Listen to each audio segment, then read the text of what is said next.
എത്ര തലമുറയിലെ ആളുകളുടെ പേരുകൾ നമുക്ക് ഓർത്തു വയ്ക്കാൻ പറയാൻ സാധിക്കും? 2 അല്ലെങ്കിൽ ഒരു 3. എന്നാൽ 14 തലമുറകളിലെ അംഗങ്ങളുടെ പേരറിയാവുന്ന ഒരാളെ നമുക്കൊന്ന് പരിചയപ്പെട്ടാലോ? സംഭവം കിടിലമാവില്ലേ? കാസർഗോഡ് ബേഡകം സ്വദേശി വി കെ മാമനാണ് ഞാൻ ഈ പറയുന്ന കഥാപാത്രം. അദ്ദേഹത്തെ നമുക്കൊന്ന് പരിചയപ്പെടുമ്പോഴറിയാം കുറേ ആൾക്കാരുടെ പേരുകൾ ഓർത്തു വയ്ക്കാനുള്ള തലയുണ്ട് അദ്ദേഹത്തിന്. നല്ല ഒന്നാന്തരം തല, വെരി ഗുഡ് ബ്രെയിൻ. ചരിത്രവും പാരമ്പര്യവുമൊക്കെ തേടിപ്പോകുന്നതിൽ ആകാംക്ഷയും കൗതുകവുമൊക്കെ വച്ചു പുലർത്തുന്നവരല്ലേ നമ്മൾ. അങ്ങനെ നമ്മുടെ പരമ്പരയെക്കുറിച്ച് നമ്മളൊന്ന് തേടിപ്പോയാൽ എത്ര പൂർവികന്മാരെ നമുക്ക് കണ്ടെത്താൻ സാധിക്കും.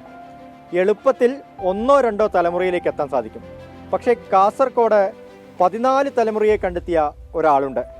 ബേഡകത്തെ വലിയ വീട് കാമലോൺ തറവാട്ടിലെ വി കെ വാമനൻ. അദ്ദേഹത്തിൻ്റെ ആ അറിവിനെക്കുറിച്ച് നമുക്കൊന്ന് മനസ്സിലാക്കാം.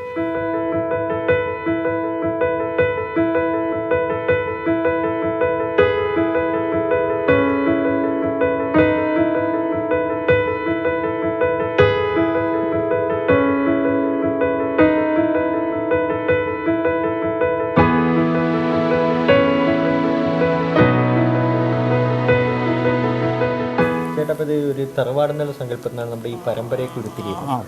എങ്ങനെയാണ് ഈ പരമ്പര ഒന്ന് വിശദമാക്കണം. ഇതിപ്പോൾ നമ്മുടെ ബേഡകം തറവാട് ഭവനം, ഇത് അപ്പുറത്തെ 2 ദേവാലയം, ഇവിടെ കുണ്ടൻകുഴിയപ്പൻ്റെ സാന്നിധ്യമുള്ള കളരി, ഇതാണ് നമ്മൾ തറവാട്. ഇതിൻ്റെ പടിപ്പുരയിലാണ് ഞാൻ ഈ നമ്മൾ പറഞ്ഞ പരമ്പരയുടെ ചാർട്ട് ചെയ്തിട്ടുള്ളത്. ഊർധ്വമൂലം എന്നാണ് അതിൻ്റെ പേര്. ഊർധ്വമൂലം എന്ന് പറഞ്ഞാൽ വേര് മുകളിൽ ശാഖകൾ കീഴ്പോട്ട് എന്നുള്ള ഭഗവത്ഗീതയുടെ ഒരു വാക്യത്തിന് അടിസ്ഥാനമാക്കിയിട്ടാണ് ആ പേര് കൊടുത്തത്. അത് 350 വർഷം മുമ്പുള്ള ഉച്ചിര അമ്മ എന്ന സ്ത്രീയുടെ മക്കളായിട്ട് വരുന്ന ഇന്ന് വരെ ജനിച്ചിട്ടുള്ള കുട്ടികളടക്കമുള്ള 1040-ലധികം ആൾക്കാരുടെ പേര് ഡിസ്പ്ലേ ചെയ്തിട്ടുള്ളതാണ്. ഇത് എങ്ങനെ നമ്മൾ ശേഖരിച്ചെന്ന് പറഞ്ഞാൽ പഴയ കുറേ ഭൂമിയൊക്കെ ഉണ്ടായിരുന്ന തറവാടാണിത്, കുടുംബമാണ്. അപ്പോൾ അതിനെല്ലാം കോടതി വ്യവഹാര രേഖകളിലൂടെയും ഭാഗവതത്തിൽ കൂടെയും ഈ തറവാട്ടിന് 1-2 ക്ഷേത്രങ്ങൾ, 2-3 ക്ഷേത്രങ്ങൾ നടത്തിപ്പുണ്ടായിരുന്നു. അതിലുള്ള രേഖകൾ, അതിൽ നിന്ന് ഇതിൻ്റെ കൊല്ലത്തിൻ്റെയും ആൾക്കാരുടെയും പേരുകൾ നമുക്ക് മനസ്സിലാക്കാൻ പറ്റി. വളരെ കൃത്യമായിട്ട് ഓർഡറിലാണ് ഇത് ചെയ്തിട്ടുള്ളത്. ഉച്ചിരമ്മ മുതലുള്ള താഴേക്കുള്ള തായ്വേരുകളുണ്ടല്ലോ, അത് നമുക്ക് പറയാൻ പറ്റുമോ? ആ തായ്വേര് ഇത് എൻ്റെത് വെച്ചിട്ട് ഞാൻ പറയാം. എൻ്റെ അമ്മയുടെ പേര് ലക്ഷ്മിയമ്മ, ലക്ഷ്മിയമ്മയുടെ അമ്മയുടെ പേര് മാധവിയമ്മ, മാധവിയമ്മയുടെ അമ്മ ഉച്ചിരയമ്മ, ഉച്ചിരമ്മയുടെ അമ്മ മാണിക്കമ്മ, മാണിക്കമ്മയുടെ അമ്മ കുഞ്ഞാതയമ്മ, കുഞ്ഞാതയമ്മയുടെ അമ്മ തേമന്നമ്മ, തേമന്നമ്മയുടെ അമ്മ ചായിയമ്മ, ചായിയമ്മയുടെ അമ്മ കുഞ്ഞാതയമ്മ, അവരുടെ അമ്മ ഉച്ചിരമ്മ.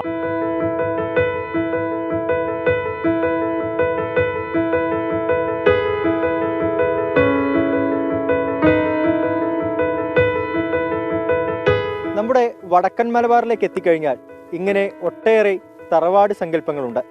ഈ തറവാട് സങ്കല്പങ്ങളിൽ നിന്നാണ് വാമനൻ ചേട്ടനെ പോലുള്ളവർ ഇങ്ങനെയുള്ള ഗവേഷണങ്ങളിലേക്കൊക്കെ എത്തിച്ചേരുന്നത്. അഭിലാഷ് പള്ളിക്കരയ്ക്കൊപ്പം അരുൺ പാറക്കൽ, 24 കാസർഗോഡ്.